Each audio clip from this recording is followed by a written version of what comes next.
doing the holiday series just to show you ways that you can honor your health and not get drawn into that terrible trap of just munching at every function you go to on the things that are going to make you feel tired, run down, exhausted. We want you to love this time of year. We want you to feel vibrant and amazing, and boy, have we got some ideas for you. Oh, Mel, I love that so much. And you know, I think about all the ultra processed foods that are around, specifically around the holidays, around Christmas time, and there are just ways that you can avoid it. And you know, I'm all about balance, but then also you can make recipes like we're going to show you, which are like so delicious, and then have all the nutrients. Because we all deserve a treat, and everybody wants to have something that's a little, you know, sweet. Especially our kids, right? Yes, exactly. And it's a part of like what we've grown up knowing, that if you entertain, you want to show that you can have a wholesome meal, but it's always nice to have a little sweet treat. So we've got something really delicious today. I'll let Mel introduce it. Yes, so we are making candied bark, and this isn't in regular, I guess, candy. Yes. We're just using real food ingredients. We're going to use our products, so we're going to have the oats in there for all those nutrients. We're going to have the seeds in there to support your hormones, and I think the best way to do it is just to show you how we make it. Yes, let's get started.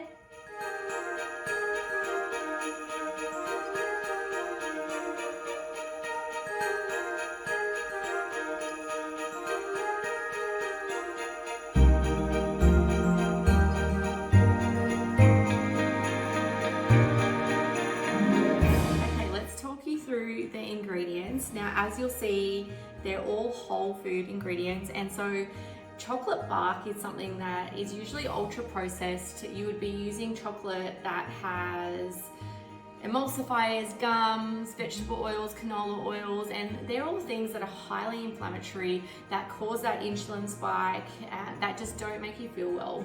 The crash afterwards. Yeah, exactly. But there's a way to do it. Like, you'll see these are just, oh my goodness, so delicious. They're filling as well, so it's not something that you'll binge on. Like, you'll have some and then you'll feel satisfied. We've really enjoyed trialing this recipe, and because we got to taste them afterwards, but also the candy cane. So a lot of people at this time of year think that, you know, their chocolate bark has to have something like an ultra processed candied lolly. Yes. We're going to show you how candied are like healthy things like nuts and oats and your seeds. It's going to be a game changer. Yeah, and we found to candy the walnuts, and we're going to candy the hazelnuts as well. We're using rice malt syrup, and it just it makes them taste so delicious, but not ultra sweet. And the smell in your kitchen is to die for. Delicious. Yeah.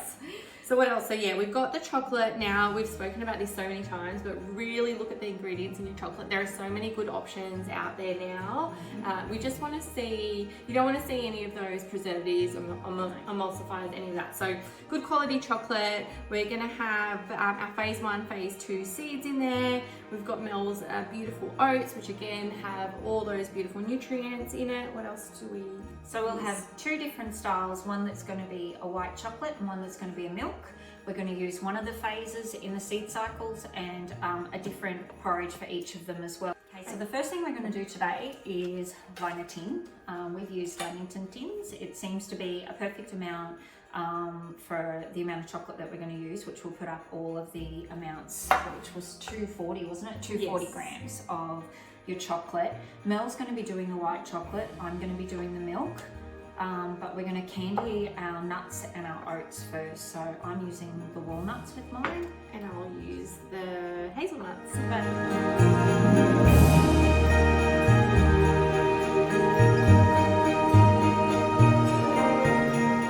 now that we've chopped up all the nuts, fairly fine. I mean, it's up to you, personal preference how, but I think the finer the better, especially with the bark. You like to break it into smaller pieces.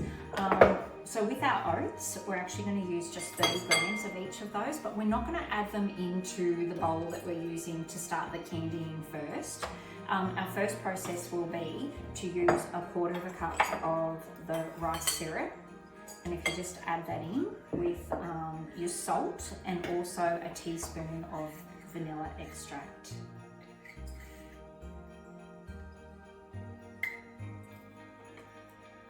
And then you need some oats too, don't you? Yeah, if you can measure out 30 of the oats, and we'll just set that aside. So 30 And there's a grams. reason why we're going to leave the oats until the end and candy the actual nuts first. Just it'll stick to the pan really, really badly, which I've learnt through trial and error. So it's We don't want that. No, we definitely don't want that. So yeah, start with the nuts and the rice syrup, the salt and the vanilla. Give it a really good stir, and then we'll go and pop that into the fry pan first. Get it to candy a little bit, and right at the very end we'll add the oats in. And then we'll do the same with the hazelnuts for the white chocolate.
Ready to melt our chocolate. So what we're going to do, there's 240 grams of chocolate. We've got the white and the milk chocolate, and we're going to pop that in the microwave for 1 minute. We're going to take it out. We're going to add in our coconut oil and then give it a mix until there's no clumps and it's nice. The coconut oil is amazing if you add a little bit in when you're working with chocolate, especially with the bark. You're going to want to either use a knife to cut it up or break it up. It just softens the chocolate a little bit, so it's really easy to work with, to, you know, because there's going to be all the nuts and the seeds, and we're going to put some other things to decorate, so it just will make it a lot easier to chop up the chocolate.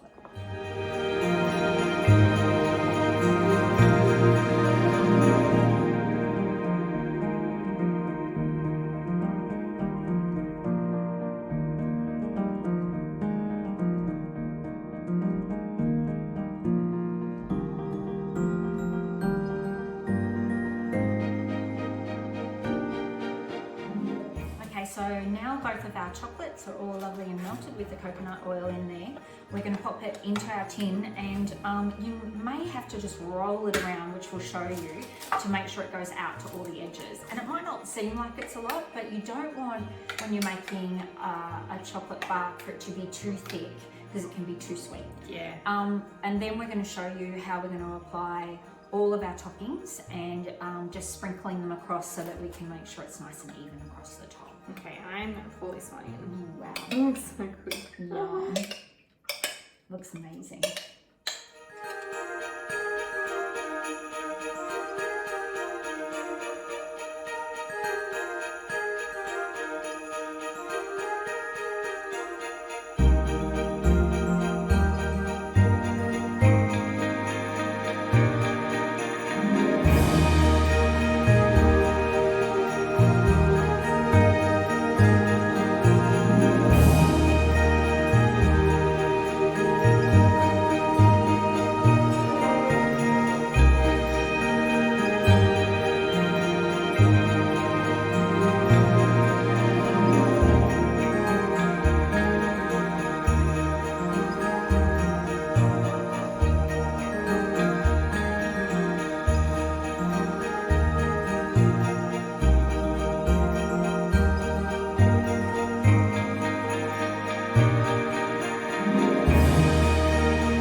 candied bark done. I hope that we've inspired you to get into your kitchen, to make yourself and your family some healthy snacks. I'm obsessed with the candy part. I mean, like, how great would that be with the oats and the nuts even on top of yogurt as a little like nibble. Yeah. Which So you will find there's a little bit of leftovers. You might not cover the entire bark with it, which is extra for little snacks. And I love the ideas that Mel has, like that'd be really yummy on some yogurt, or if you stewed some apples when you're making some sort of like a little dessert, you could make the recipe just for on top of some stewed apples. If you're enjoying our videos and want us to make more, please let us know. Please subscribe. That really helps us in terms of the whole YouTube thing, because we're new at it, but we're loving it, and we hope you are too. Thanks so much for supporting us. It means a lot. Bye. Bye.